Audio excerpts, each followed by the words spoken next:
बीटेट के अध्यक्ष सुधांशु सर आए हुए हैं, जो कि मुसल्लेपुर हाट में कैरियर पॉइंट के मनोज सर भी साथ में है, जो कि बीटेट के बारे में हमारे बीच बताएंगे 60-40 का रेशियो, और साथ में जो हमारे बीच बिहार सरकार जो ये एग्जाम नहीं ले रही है बीटेट के बारे में, उसके बारे में सर आज हमारे बीच बातचीत करेंगे।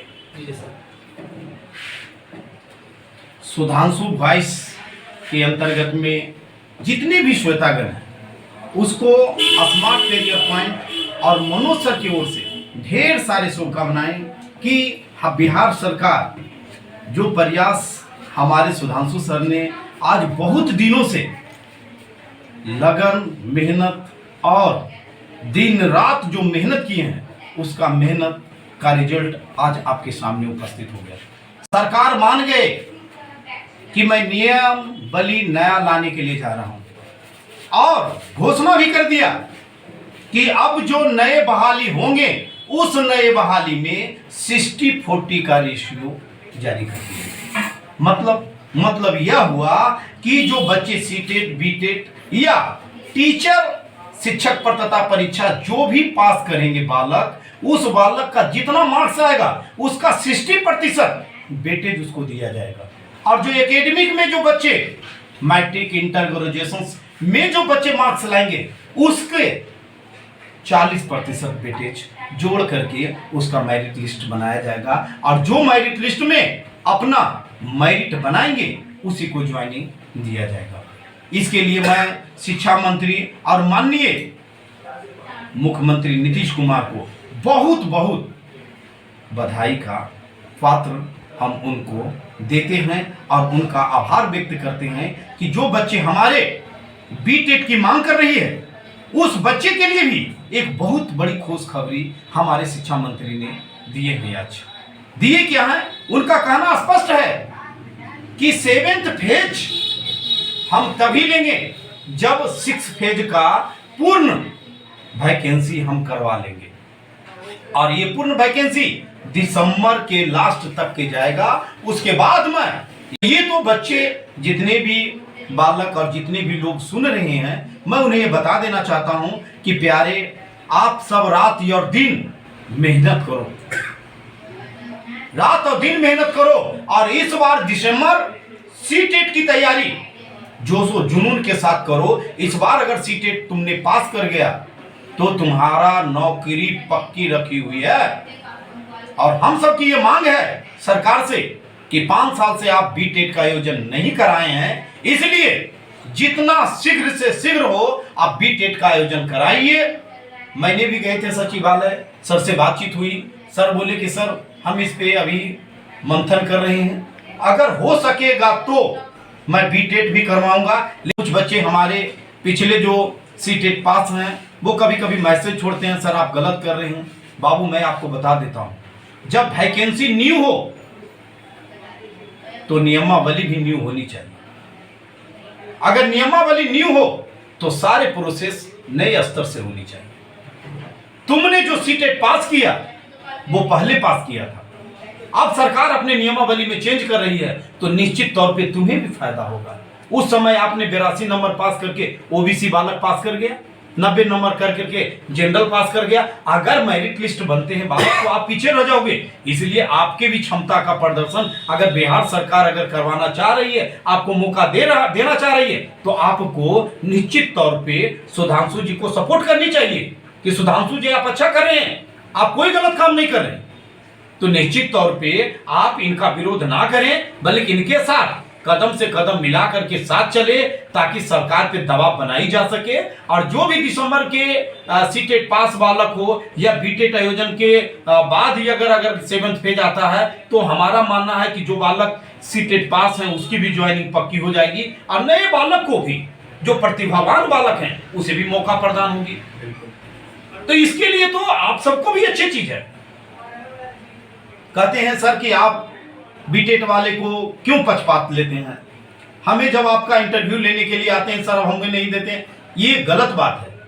मैंने किसी भी बालक को नहीं बोले कि आप मेरा इंटरव्यू मत लीजिए।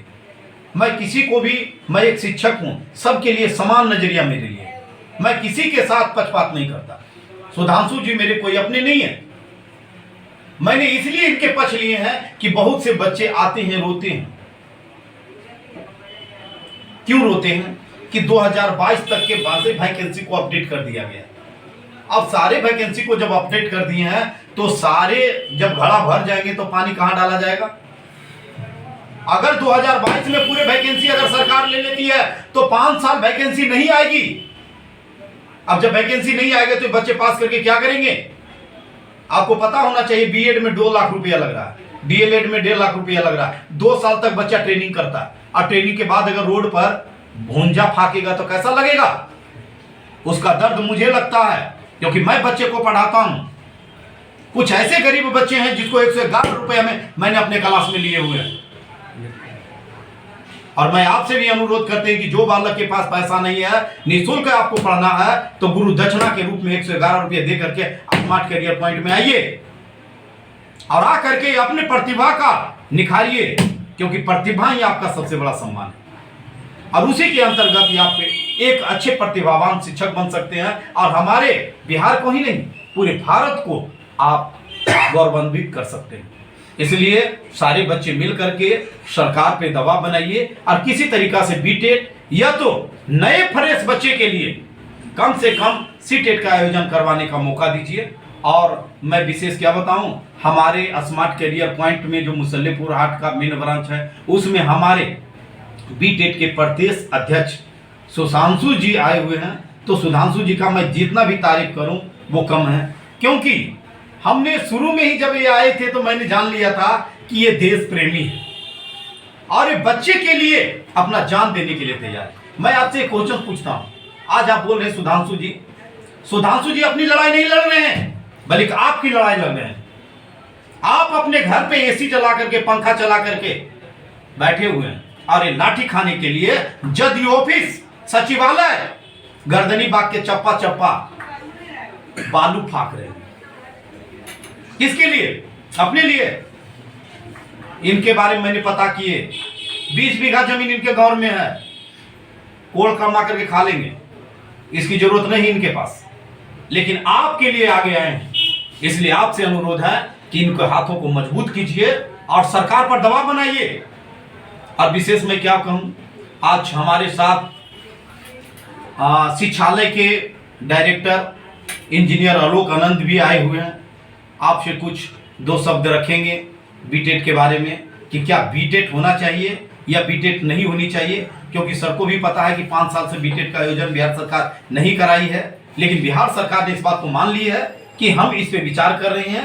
देखिए, सुधांशु जी एक बीटेट प्रदेश अध्यक्ष हैं। उनसे भी सबसे पहले जुड़े हुए हमारे सभी साथियों को मेरा चरण स्पर्श, साथ ही साथ मेरा बंधन माननीय मनोज सर को भी, माननीय आलोक सर को भी मेरा बंधन स्वीकार कीजिए।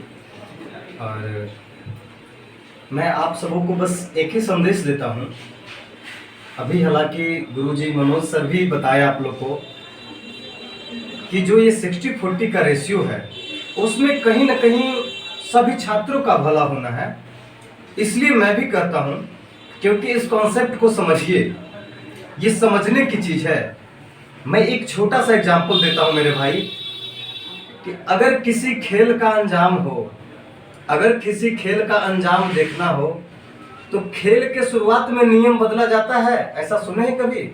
शुरुआत में, ना कि बीच में। तो अगर खेल की शुरुआती में ही नियम बदल दिया जाए तब तो खेल बढ़िया होगा, लेकिन खेल स्टार्ट हो जाए, बीच में कोई कहे कि नियम हम बदल रहे हैं। सपोज कीजिए जो 7th फेज के लिए सपोर्ट कर रहे हैं भाई, मैं उनसे एक छोटा सा क्वेश्चन करता हूं कि खेल आपका स्टार्ट है, 7th फेज की वैकेंसी हो रही है, क्या 7th फेज की वैकेंसी से पहले जो आप जिस समय आप सीटेट पास कर रहे थे, जिस समय आप बीटेट पास कर रहे थे 19 में 20 में, क्या उस समय आपको बोला गया था कि टीईटी का वेटेज रहेगा, टीईटी का मार्क्स 60% जोड़ा जाएगा? कभी ऐसा बात हुआ था? नहीं हुआ था। उस समय जब खेल का नियम नहीं बदला था तो आज बदला जाना कहां तक सही है, मैं आपके लिए बोल रहा हूं। और उस समय जो अगर जो बात करते हैं कि 150 में, तो 150 में आप क्षमता प्रदर्शन कितना कर पा रहे थे, किस हिसाब से प्रदर्शन कर पा रहे थे कि मुझे 60% लाना है, उस हिसाब से क्षमता का प्रदर्शन कर रहे थे और 90 नंबर ला भी रहे थे तो संतोषजनक अपने आप को समझ रहे थे कि मुझे नौकरी हो जाएगी। मेरे भाई अब क्या होना है, अब कभी सोचकर देखे हैं? उस समय तो 150 का 60% आप निकाल लिए कि 90 होता है। अब 90 का 60% निकाल के देखें, 91 आया आपका, 92 आता है, 93 आता है, 94 आता है, 95 आता है आपका स्कोर। उसके बाद जो आपका परसेंटेज जो 60% ऐड किया जा रहा है, तो कहीं ना कहीं जिनका स्कोर बेहतर है उनका हो, या फिर जो केवल पास कर गए उनका होगा। तो मैं कहीं ना कहीं आपको संदेश देता हूं कि एक नई पात्रता परीक्षा अगर होती है, तभी तो अपने क्षमता का प्रदर्शन सभी समान रूप से करेंगे और नई वैकेंसी में समान रूप से अवसर सभी को मिलेगा। तो मेरे भाइयों, मैं ज़्यादा कुछ संदेश नहीं, बस यह संदेश देता हूं आप लोग को कि यह सही न्याय के लिए, सही मांग के लिए आपका भी सपोर्ट होना, आपका भी इसमें सहयोगी होना यह आवश्यक है, क्योंकि आप कहीं ना कहीं डार्क में हैं। खेल जब शुरू हो गया है, खेल जब बीच में चल रहा है, तो कहीं फिर बीच में नियम कहीं बदला जा सकता है। खेल के शुरुआत में नियम बदला जाता है, और अगर जो खेल के बीच में नियम बदला जाता है तो खेल की शुरुआत फिर से होती है और खेल का अंजाम तब दिखता है। इसीलिए मेरे भाई, जो सीटेट या बीटेट में पास करके केवल बाउंड्री लाइन टच किए हैं, मैं उनको संदेश देता हूं, कहीं ना कहीं आपको डार्क में रखने का सरकार काम करती है। एक नई पात्रता परीक्षा होती है, कोई भी नई वैकेंसी होने से पहले, तो सभी का इसमें लाभ होगा, सभी के हित में ये काम होगा। विशेष के लिए बहुत बहुत धन्यवाद। इतना शब्द के साथ मैं अपने वाणी को विराम देता हूँ। विशेष के लिए मनोज सर, हमारे शिक्षालय के डायरेक्टर आलोकनाथ सर को, सभी को मेरा बहुत बहुत आभार, जो कि हमारे साथ अपना समय दिए। साथ ही आप सभी भाइयों को भी जो हमारे वीडियो को देख रहे हैं, उन सभी भाइयों को मेरा बहुत बहुत आभार। और मैं साथ ही साथ कहना चाहूँगा, जो नए व्यूवर्स हैं वो सब्सक्राइब कर लें। ऐसे तमाम अपडेट के लिए आप सुधांशु बस पर बने हुए रहेंगे, और इसी तरह की जानकारी, शिक्षक से रिलेटेड हर तरह की जानकारी आपको मिलती रहे। इसके लिए आप सब्सक्राइब कर लें और लाइक करें, अच्छा लगे तो शेयर करें। बहुत बहुत धन्यवाद।